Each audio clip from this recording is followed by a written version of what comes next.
Hi ಎಲ್ರಿಗೂ ನಮಸ್ಕಾರ. ನಾವು ಗದಗ ಜಿಲ್ಲೆಯಲ್ಲಿರೋ ಲಕ್ಕೊಂಡಿಯ ಉತ್ಸವವನ್ನು ನೋಡೋಣ. ನೀವಿಲ್ಲಿ ನೋಡ್ಬೋದು ವಿವಿಧ ಜಾತಿಯ ಸಿರಿಧಾನ್ಯಗಳನ್ನು ನೋಡ್ಬೋದಾಗಿದೆ. ಹಾಗೂ ಹೂವಿನ ಅಲಂಕೃತವಾದ ಮಂಟಪವನ್ನು ನೀವು ನೋಡಬಹುದಾಗಿದೆ. ಮತ್ತು ಇದು ಗದಗನಿಂದ 13ರಿಂದ 14 ಕಿಲೋಮೀಟರ್ ಇರ್ಬೋದು ಅಷ್ಟೇ.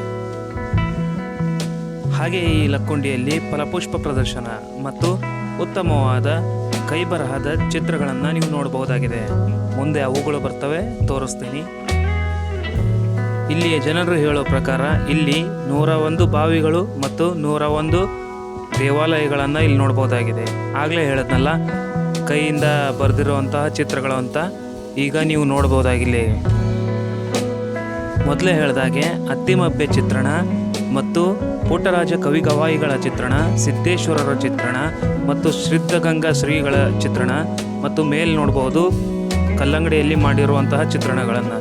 ಇಲ್ಲಿ ಜಲಪಾತವನ್ನು ಬಹಳ ಅದ್ಭುತವಾಗಿ ನಿರ್ಮಿಸಿದ್ದಾರೆ ಮತ್ತು ಕುಂಡಲಗಳನ್ನು ನೀವು ನೋಡಬಹುದಾಗಿದೆ. ಫಲಪುಷ್ಪ ಪ್ರದರ್ಶನದಲ್ಲಿ ಮೇನ್ ಅಟ್ರಾಕ್ಷನ್ ಅಂದರೆ ಇದೆ ನೋಡಿ, ಇದನ್ನು ನೋಡ್ಬೋದು. ಬಿದಿರಿನಿಂದ ಇದನ್ನು ಮಾಡಿದ್ದಾರೆ. ನೋಡೋಕ್ಕೂ ಸಹ ಬಹಳ ಅದ್ಭುತವಾಗಿದೆ ಅಲ್ವಾ. ಮತ್ತು 10 ಹಲವು ರೀತಿಯಾದಂತಹ ನೋಡುವಂತಹ ಫಲಪುಷ್ಪ ಪ್ರದರ್ಶನ ಮತ್ತು ವಿವಿಧ ರೀತಿಯ ಗಿಡ ಮರಗಳ ಜಾತಿಯನ್ನು ನೀವು ನೋಡಬಹುದಾಗಿದೆ. ತೊಡಗಿದ್ರು ಅನ್ನೋದಕ್ಕೆ ಒಂದೆರಡು ಉದಾಹರಣೆ ಹೇಳ್ತೀನಿ. ಮೋಚಬರಸಿ ಅಂತ ಇವಳು ಕಲಂಗೆರೆಗಳಲ್ಲಿ ಇವತ್ತಿನ ಕಾಸರಗೋಡು ಹತ್ರ ಬರುವಂತಹ ಒಂದು ಪ್ರದೇಶ. ಅಲ್ಲಿ ಇವಳು ಒಂದು ರಾಜಕುಮಾರಿ. ಇವಳಿಗೆ ಕನ್ಯಾದಾನವಾಗಿ ನಿಮಗೆ ಏನಾರ ದಾನ ಕೊಡ್ತೀನಿ ಅಂತ ಅವ್ರ ಅಣ್ಣ ಕೇಳಿದಾಗ ಅವಳು ಚೌಡ ಭೂಮಿಯನ್ನ ಕೇಳ್ತಾಳೆ.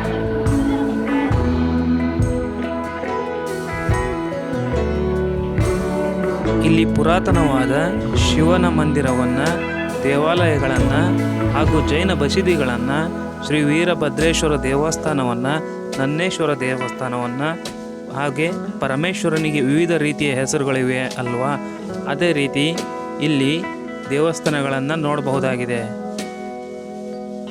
ಆಗಿನ ಕಾಲದಲ್ಲಿ ಈ ತರಹದ ಟೆಕ್ನಾಲಜಿ ಇಲ್ಲ ಅಂದ್ರೂ ಎಷ್ಟು ನೀಟಾಗಿ ಮತ್ತು ಎಷ್ಟು ನಿಖರವಾಗಿ ಕೆತ್ತನೆಯನ್ನು ಮಾಡಿದ್ದಾರೆ ಅಂತ ಊಹೆನೂ ಸಹ ಮಾಡ್ಕೊಳ್ಳೋಕ್ಕೆ ಬರೋದಿಲ್ಲ.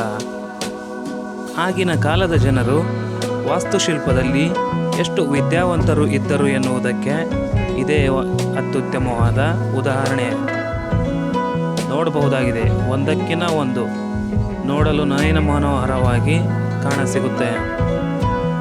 ಹಾಗೆ ಸ್ನೇಹಿತರೆ, ನಂದೊಂದು ಸಣ್ಣ ರಿಕ್ವೆಸ್ಟ್ ಏನಪ್ಪ ಅಂದರೆ, ಈ ಕೂಡಲೇ ಈ ಚಾನಲ್ಗೆ ಸಬ್ಸ್ಕ್ರೈಬ್ ಆಗಿ ಪಕ್ಕದಲ್ಲೇ ಕಾಣಿಸ್ತಾ ಇರೋ ಬೆಲ್ಲೈಕನ್ನ ಕ್ಲಿಕ್ ಮಾಡ್ಕೊಂಬಿಡಿ. ಅಂದರೆ ನಾನು ಮಾಡೋ ಪ್ರತಿಯೊಂದು ವಿಡಿಯೋಗಳು ನಿಮಗೆ ನೋಟಿಫಿಕೇಷನ್ ಮುಖಾಂತರ ಬಂದು ಮೊದಲನೇದಾಗಿ ತಲುಪುತ್ತವೆ. ಆಗ ವಿಡಿಯೋಗಳನ್ನು ನೀವು ವೀಕ್ಷಿಸಬಹುದಾಗಿದೆ. ಹಾಗೆ ಹಲವಾರು ದೇವಾಲಯಗಳನ್ನು ಇದರಲ್ಲಿ ಸೆರೆ ಹಿಡಿದಿದ್ದೀವಿ. ನೀವು ಎಲ್ಲವೂ ನೋಡಿಕೊಂಡು ಬನ್ನಿ. ನೀವು ನೋಡ್ತಾ ಇದ್ದೀರಲ್ಲ, ಈ ಮೂರ್ತಿಯು ಬಾಲಾವಸ್ಥೆ ಮತ್ತು ತರುಣಾವಸ್ಥೆ ಮತ್ತು ಯೌವನಾವಸ್ಥೆ ಮತ್ತು ವೃದ್ಧ ಅವಸ್ಥೆ ಈ 4 ಮುಖಗಳನ್ನು ಹೊಂದಿದೆ.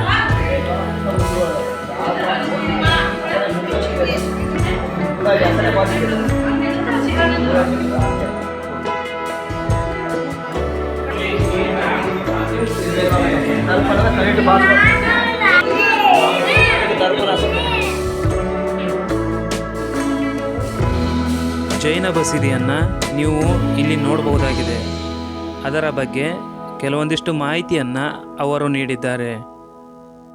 ನೀವು ಯಾವಾಗಲಾದರೂ ಗದಗ್ಗೆ ಬಂದಾಗ ಲಕ್ಕೊಂಡಿಗೆ ಒಂದು ಸಾರಿ ಭೇಟಿ ನೀಡಲೇಬೇಕು.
ಈ ವಿಡಿಯೋ ನಿಮಗೆ ಇಷ್ಟವಾಗಿದೆ ಅಂತ ತಿಳ್ಕೊತೀನಿ. ಈ ವಿಡಿಯೋ ನಿಮಗೆ ಇಷ್ಟವಾಗಿದ್ದರೆ ಈ ಕೂಡಲೇ ಈ ಚಾನಲ್ಗೆ ಸಬ್ಸ್ಕ್ರೈಬ್ ಆಗೋ ಮುಖಾಂತರ ಮುಂಬರುವ ಪ್ರತಿಯೊಂದು ವಿಡಿಯೋಗಳನ್ನು ನೀವು ನೋಡಬಹುದಾಗಿದೆ.